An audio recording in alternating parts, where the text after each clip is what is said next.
Hi! In front of me is POCO M5 and today I would like to show you how you can set up screen lock on this smartphone.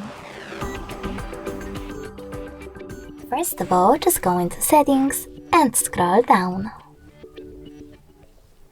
Now you need to select passwords and security. Then click on screen lock section over here and click on one of those login methods, pattern, pin or password, to select the best one for you. I will go with pattern. Then you need to wait 5 seconds and choose got it in this pop-up.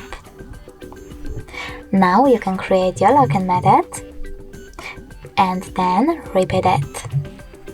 After that, select confirm at the bottom right corner and tap on add in this pop-up if you wish to add your fingerprint as well right away. I will go with cancel now. So now when I turn off my screen and then turn it back on, as you can see, pattern is now required. Thanks so much for watching. If you enjoyed this video, don't forget to leave a like, comment and subscribe. Bye!